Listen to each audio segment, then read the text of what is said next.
प्यारे बच्चों, धमाका क्लास में आप सभी का स्वागत है।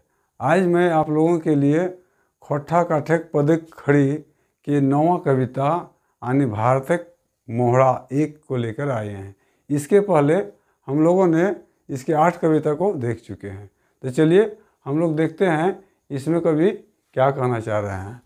कविता का शीर्षक है भारतेक मोहड़ा। भारतेक मोहड़ा मीन्स भारत की, हिंदुस्तान की तस्वीर। मोहड़ा मीन्स होता है तस्वीर, तस्वीर चित्र, है ना। यदि मेरे चैनल को सब्सक्राइब नहीं किया तो सब्सक्राइब अवश्य कर लीजिएगा, है ना, और शेयर कीजिएगा। तो हम लोग स्टार्ट करते हैं। भारतेक मोहड़ा यानी हिंदुस्तान की तस्वीर। हिंदुस्तान की तस्वीर है। यहाँ कवि क्या किया है, भारत के तस्वीर यानी भारत के दिनहीन गरीबों की दशा के दुर्दशा को वर्णन किया है। इसके संदर्भ में हम लोग इस कविता के द्वारा देखते हैं कवि किस तरह इसका वर्णन किए हैं। कह रहा है, ई लाय आदि मोडल ठाव, मोरल मन माथा धरल ठाव, झारे पाते मोरल ठाव, धने ताऊ कोकचल ठाव। ई लाय आदि मॉडल ठाव। कह रहा है ये है प्राचीन जन्मभूमि। कवि कह रहा है ये है प्राचीन जन्मभूमि। यहाँ पर क्या होता है, झाड़-पात, झाड़-पात मतलब झाड़-पात से ये भरा पड़ा है, झाड़-पात से भरा पड़ा है। और यहाँ अकूत धन संपत्ति मतलब परिपूर्ण है। यह क्या है, जन्मभूमि परिपूर्ण है, धनों से परिपूर्ण है। फिर भी यहाँ के लोग क्या हो रहा है कि भूखे प्यासे है, भूखे प्यासे है और वे निराश हतप्रभ से हो गए हैं। क्या है, भूखे प्यासे। कह रहा है वाली मोरल मन माथा धरल ठाव, मन एकदम मरा हुआ है, मन निराश है, माथा धरल ठाव, और वो निराश होकर हतप्रभ हो गए, हताश से हो गए हैं। धन ताऊ कोकचल ठाव। यहाँ धन संपत्ति की कोई कमी नहीं है, यह अमूल्य धनों से परिपूर्ण है। यह जन्मभूमि क्या है, अकूत धन से भरी पड़ी हुआ है। मतलब कहने का मतलब हुआ धन संपदा की इसमें कमी नहीं है। फिर भी यहाँ का जनता क्या है, भूखे मर रहा है, भूखे तरस रहा है। इसी को कवि इन पंक्तियों के द्वारा कह रहा है।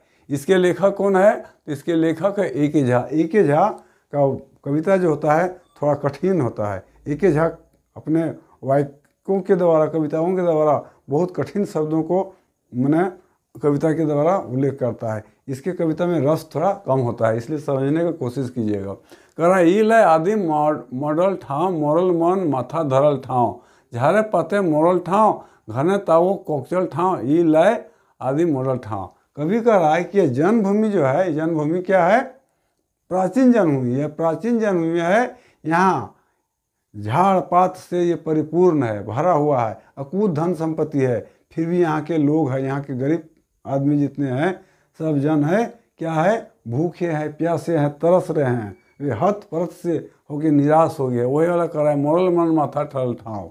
कभी अपने पंक्तियों के द्वारा बहुत ही कठिन शब्दों से इसका जिक्र किया हुआ है। आगे हम लोग देखते हैं फिर कवि क्या करता है।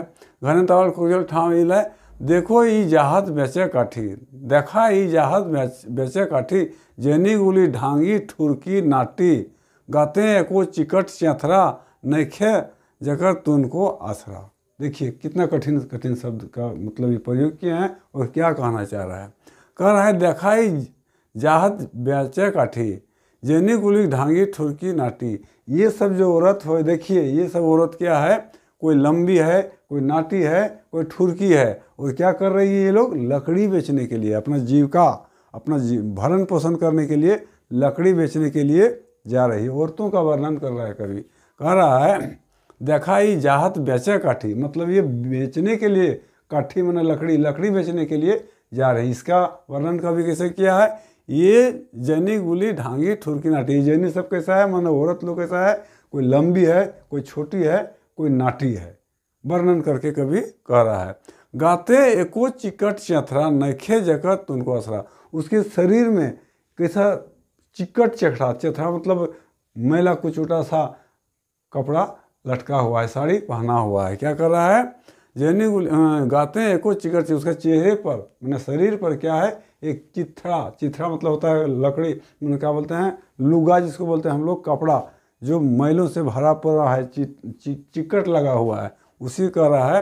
गाते को चिकट से उसका चेहरा पर जो ढका हुआ है वो छोटा सा मलिन कपड़ा ढका हुआ है। नख जगह तुनको असरा, और वो फाट फूट के एकदम चिथरा चिथरा हो गया। उसको रिपेयर करने का, रिपेयर करना मतलब तुनको, मैंने तुनका मतलब होता है रिपेयर करना है, मरम्मत करना। वो कपड़ा ऐसा हो गया है उसको हम लोग मरम्मत भी नहीं कर सकते हैं, वैसा कपड़ा उसके शरीर पर लपेटा हुआ है। मैंने उस औरत के ऊपर वैसा ही कपड़ा, वैसा ही लुका साड़ी लपेटा हुआ है, जिसको पहन के वह लकड़ी बेचने के लिए जा रही। वे सब औरत कैसा है, कोई लंबी है, कोई नाटी है, कोई ठुरकी है। यही कवि कहना चाह रहा है। फिर देखिए कवि आगे क्या कहता है। हजारी साड़ी गाड़ी कहाँ काठे कुचे करल टुकड़ा। कह रहा है हजारी साड़ी जो बेशकीमती साड़ी है, उसका इन लोगों का नसीब कहाँ, वैसा इस सब का नसीब कहाँ। ऐसा नसीब रहने से फटी चिटी साड़ी पहनती। वही कह रहा है जो लिफ्ट में जो यहाँ का हिंदुस्तान क्या कर रहा है, खोखलापन है, और अपने बड़ाई में कर रहा है कि हजारी साड़ी। तो हजारी साड़ी यहाँ के औरतों को कहाँ मिलेगा, उसका शरीर ढकने के लिए तो कपड़ा नहीं है, उस शरीर पर जो पहनी है वो भी क्या हुआ है, फटा चिटा है। काठे कुचाय करल टुकड़ा, जो लकड़ी लाने जाती है वो लकड़ी में क्या क्या टुकड़ा टुकड़ा हो गया, मतलब फट फूट गया। लकड़ी लाने के कारण वो कपड़ा है वो भी सही सलामत नहीं है, जिसको हम लोग रिपेयर भी नहीं कर सकते हैं। तो उसके लिए हजारी साड़ी कहाँ से मिलेगा। फिर आगे कर रहा है, कह हथिन एखनिक रवा रवा। क्या कर रहा है, इन लोगों का रोम रोम में जो दुर्दशा दिखाया गया है, रोम रोम उसका शरीर का रग रग बता रहा है। ये सब औरत का अत्यंत ही दयनीय स्थिति है, यानी उसका पहनने का कपड़ा नहीं है, खाने के लिए कोई व्यवस्था नहीं है, लकड़ी बेच के अपना गुजारा कर रही। वही कर रहा है, कहते हैं एखनिक रवा। इन लोग का रोम यानी हर एक शरीर का अंग अंग बता रहा है कि ये लोग गरीबी की दशा को भोग रहा है। ये है तो अजगुत आज़ादी काम, ये लाए आदि मरल ठाव। कह रहा है यही तो आज़ादी क्या रहा है, कैसी आज़ादी है, विचित्र आज़ादी है। आज़ादी में क्या होता है, लोग आनंदपूर्वक रहता है, स्वच्छंद रहता है, किसी का कोई गुलाम नहीं रहता है। लेकिन यहाँ क्या देख रहा है, कभी सब विपरीत हो रहा है, उल्टा हो रहा है। यहाँ खाने के लिए लोग तरस रहे हैं। यही वाला कह रहा है, ये है अजगुत आज़ादी काम। यह कैसा आज़ादी के काम है, ये विचित्र आज़ादी है। ये है, ये लाए मतलब ये है प्राचीन जन्मभूमि। फिर आगे कभी कहता है, घरे चंगा डोड़ा हाथ, घरे चंगा डोड़ा हाथ, कले कोठवाए बोआ हाथ, हदर हलवाए हरान भेलत, देहरी घरे ही हराई गलत। देखिए कभी फिर यहाँ आगे क्या कर रहा है, घरे चंगा डोड़ा हाथ। चंगा मतलब होता है बच्चा। घर में क्या होता है कि बच्चा लोग रो रहा है, बच्चा कंदरन कर रहा है, मैंने रोने की आवाज़ बच्चा का आ रहा है, बच्चा रो रहा है। घरे चंगा डोड़ा हाथ मतलब रो रहा है, क्या कर रहा है, कांद रहा है, जिसको हम लोग बोलते हैं कांद। घरे चंगा डोड़ा हाथ, कलेप कोठवाए बोआ हाथ। वो कलप मतलब धीरे धीरे रोते रोते जब वो थक जाता है, क्रांत हो जाता है, तब क्या होता है, उसका आवाज़ बंद हो जाता है, लेकिन उसमें सिसकन जैसी होने लगती है ना। वही वाला कह रहा है, कलेप कोठवाए बोआ हाथ। और कठवाए के, कठवा में रोते रोते एकदम कठोर सा हो जाता है बच्चा। जैसे बच्चा जब रोने लगेगा तो जितना ताकत रहता है उतना जोर से रोता है, रोते रोते वो क्या हो जाता है, लास्ट में वो शांत जैसा हो जाता है, यानी उसका ताकत जब घट जाता है तो कोठवा के रह जाता है। वही वाला कर रहा है, घरे चंगा डोड़ा हाथ, कलेप कोठवाए बोआ हाथ, हदेर हलवा हरान भेलत, देहरी घर ही हेराई गलत। देहरी में होता है घर के कुटिया, घर में छोटे सा जो आंगन होता है देहरी के आसपास, उसी को हम लोग बोलते हैं देहरी। तो बच्चा क्या करता है, छोटा सा बच्चा, नन्हा बच्चा रोते रोते वह उसका आवाज़ विलीन सा हो जाता है, मतलब लगता है कि इस घर में कोई बच्चा ही नहीं है। रोते तो वह इतना आक्रांत हो जाता है कि उसका मुंह से आवाज़ भी नहीं निकलता है।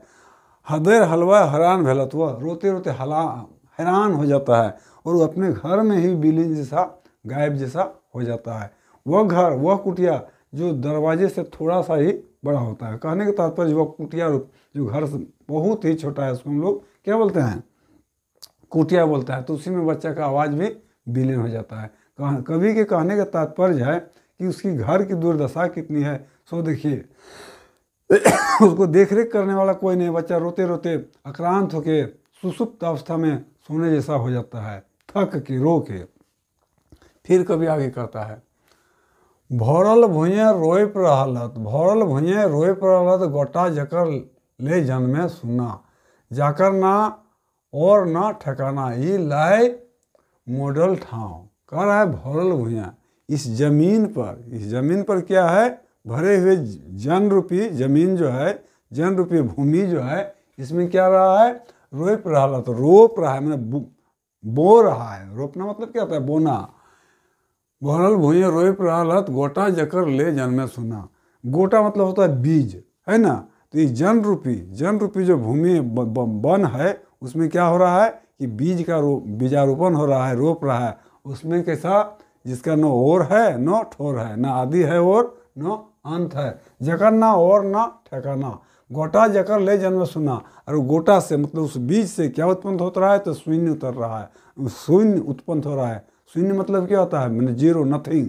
उसमें कोई चीज़ हम लोग बीजारोपण करते हैं तो कोई आज से कि आम रोपे तो आम फरेगा, जामुन रोपे तो जामुन फरेगा, लेकिन वो शून्य को रोप रहा है, मैंने कोई चीज़, नथिंग मतलब कुछ नहीं रोप रहा है, उसका कोई परिणाम नहीं निकलने वाला है। वही वाला कह रहा है, भरल भुइयाँ रोए प्रहलाद, गोटा जकर ले जन्म सुना। सुना मतलब कुछ नहीं, सुनसान, कुछ नहीं जन्मेगा उस बीज से, मतलब निरर्थक चीज़ को वो रोप रहा है। जकर न और न ठोका, जिसका न शुरू है न अंत है। आगे फिर कह रहा है, बेच के मन और गातों के, बेच के मन और गातों के, हकमक जवानी जानों के। बेच के मन और गातों के, वो कह रहा है अपना शरीर को बेच के भी, क्या कर रहा है, शरीर के बेच के भी हकमत जवानी जानों के, अपने चकमक शरीर जवानी को भी बेच के, उसके लिए क्या हो रहा है, एको सांझ नाय सचाए पेट, सुधे अपनों की दूसरों के। बोल रहा है कि अपना शरीर को, जवानी को बेच के भी क्या होता है, नो कभी पेट भर सकता है, एक सांझ भी, एक बेला भी अपना पेट को नहीं भर सकता है। अपना क्या, दूसरों का नहीं भर सकता है, नो अपना भी भर सकता है। ये गरीबी की ये दुर्दशा है। कभी इन वाक्यों के द्वारा यहाँ के भारत के सच्ची तस्वीर को प्रस्तुत कर रहा है। वही वाला कर रहा है, बेच के मान और गातों के, हकमुक जवानी जानो के, एको सांझ न सचाए पेट। मैंने अपना जवानी को भी बेच देने के बाद भी क्या होता है, भरपेट अनाज नहीं मिलता है, भरपेट अनाज नहीं मिल रहा है। नो अपना पेट पा रहा है, नो दूसरे का भर पा रहा है। सुधे अपनों की दूसरों के, नो अपना भी और नो दूसरे, मैंने किसी का पेट नहीं पाल पा रहा है उन लोग। कचित कंधु सुंदर चेहरा है, निच्छू रूपये गुण मोहर। बोल रहा है यदि कोई सुंदर चेहरा वाला है, अच्छे नस्ल वाले है, तो क्या करता है, अपने शरीर को बेचकर किसी तरह क्या करता है, चेहरा रुपये गुने मोहराय, सब बझाइयों के ढपाए गात, तनिक आधे मिले पतरी भात। कर रहा है कि जो अच्छे चेहरे वाले हैं, जिसका मुहरा थोड़ा ठीक ठाक है, देखने में सुंदर है, वो अपना चेहरा को बेच के भी क्या करता है, एक सांझ का मतलब भोजन जुटा पाता है, एक सांझ का जुटा पाता है। कहने का तात्पर्य हुआ अपना शरीर का सौदा कर देता है, शरीर को बेच देता है, और किसी तरह पेट पालने के लिए वो अपना शरीर को बेच के अपना भरण पोषण करता है। तनिक आधे मिले पतरी, किस लिए बेचता है शरीर को, कि पेट भरने के लिए। पेट जैसा होता है वो किसी को नहीं सुनता है। पेट चाहे तुम चोरी करो, चाहे डकैती करो, भूख लगने पर उसमें कुछ चाहिए ही। तो पेट के लिए आदमी क्या नहीं करता है, मरता क्या नहीं करता है। वो कहावत है कि मरता क्या नहीं करता है। जब आदमी भूख लगता है तो चोरी डकैती छिनेरी कुछ भी कर सकता है। कवि के कहने का तात्पर्य यहाँ यही है। तनिक आधे मिटे पतरी भात, उघरल मन गात थोतना ढपाए, कि हवे की हो की हवा है दशक काका। कह रहा है दशक काका मीन्स कह रहा है कि ये क्या हो रहा है, ये जो आज़ादी मिला है, ये आज़ादी किस काम का है। ऐसे शरीर को मैं रख के ही क्या करूँगा, जो क्या होता है, उघरल मन गात थोतना ढपाए, की हवे एक काका। सब बधाइयों के मतलब शरीर अपना इज्जत मान प्रतिष्ठा को खो के भी यदि हम भरपेट भोजन नहीं कर पाते हैं। वही वाला कह रहा है, सब बधाइयों के ढपाए गात, तनिक आधे मिले पतरी भात, उघरल मन गात थोतना ढपाए, कि ये हवे ही काका दस। ये कैसा आज़ादी है, ये किस प्रकार की आज़ादी है कि अपना शरीर का बिक्री करने के बाद भी मैं अपना भरपेट भोजन जुटा नहीं पा रहा हूँ। ये की हवे है दशक काका, ये देश की क्या दुर्दशा है। गोटे जगतक अलेख करोड़, जनिक पिसभन घानी जता इलाय। इलाय मॉडल आदि मॉडल था। कह रहा है कि ये एक औरत की बात नहीं है, ये एक औरत की बात नहीं है, पूरे हिंदुस्तान की सैकड़ों करोड़ों औरत की यही हाल है। वे एक ही घानी में जिस तरह पिसाया जा रहा है, घानी होता है जिस तरह पीसते हैं ना, जैसे दाल वगैरह होता है तो हम लोग घानी में पीसते हैं, उसको लोहा पत्थर का रहता है, वही वाला कहता है गोटे जग तक अलेख करोड़, जनिक पिसवन घानी जाता है, जैसे जाता और घानी में जिस तरह पिसा जाता है उसी तरह ये सब औरतें पिसा रही है। कवि के कहने का तात्पर्य हुआ कि भारत जो है आज़ादी कहला रहा है कि हम आज़ादी है, लेकिन यहाँ के आदमी भूखे प्यासे सब मर रहा है। इसमें इस कविता का पूरा भाव क्या हुआ, इस कविता के द्वारा कवि कह रहा है कि यहाँ के गरीब जनता का तस्वीर जो है बहुत ही दयनीय है। ये कविता के द्वारा कवि इतना ही कह रहा था। ये कविता भी शेष है, इस कविता को मैं इतना ही करके आज छोड़ रहा हूँ। कल इसके आधे भाग को फिर करूँगा। यदि वीडियो अच्छा लगा तो सब्सक्राइब जरूर कीजिएगा। जय हिंद, जय भारत। इसमें कुछ कठिन शब्द है, लिखना चाहते हैं तो लिख सकते हैं। जैसे इसमें कुछ कठिन शब्द है जिसको हम लोग लिख लेंगे तो अच्छा रहेगा। मॉरल मन मतलब क्या होता है, निराश मन, निराश मन। कोकचल, कोकचल मीन्स होता है भरा, भर के, भरा हुआ, छिपाया हुआ भी कह सकते हैं, छिपाया हुआ। जैनिगुल ठग चिकट, चैथरा, चैथरा मतलब होता है साड़ी, चैथरा मतलब साड़ी का टुकड़ा, साड़ी का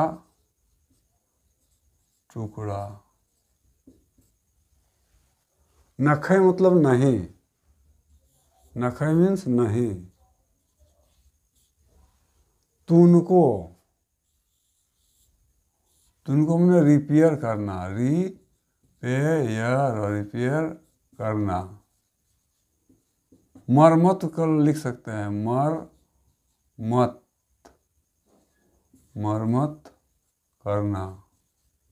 कोई चीज टूट जाता है उसको फिर से नहीं बनाते, उसी को मरम्मत कहा जाता है। कूचा है, कूचा है मतलब काठे कूचा, कूचा मतलब कूचा जाना, कूचा जाना नहीं बोलते कूचा गया, कूचा जाना।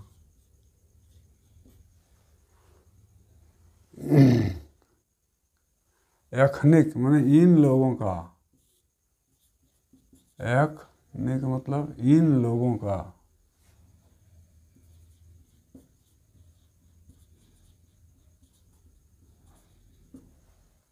चेंगा माने जानबे करते हैं बच्चा। कलेब कठुआ बवात, कलेब मतलब होता है रोते रोते जब सिसकने लगता है उसको कलेब बोलते हैं। कठुआ में ठीक हो जाना, डोड़ा हाथ में बोलता है, डोड़ा हाथ में रोना।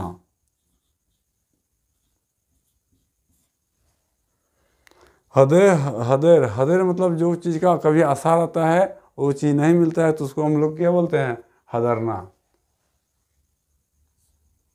निराश हो जाना जिसको बोलते हैं, निराश हो जाना।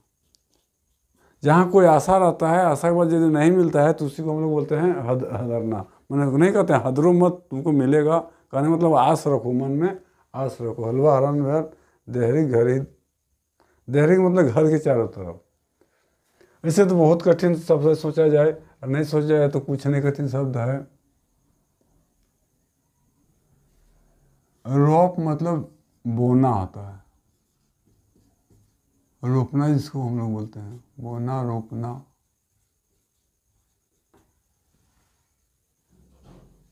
गोटा में बीज,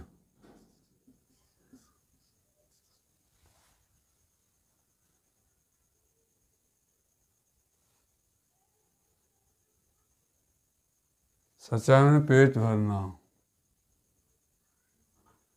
सुधे मैंने सिर्फ,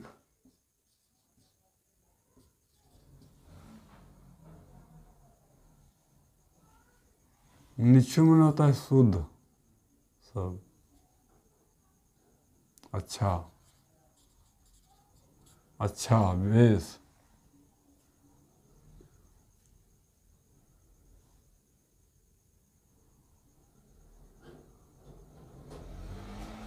अलेख मतलब करोड़ों करोड़, अलेख करोड़ करोड़ों करोड़।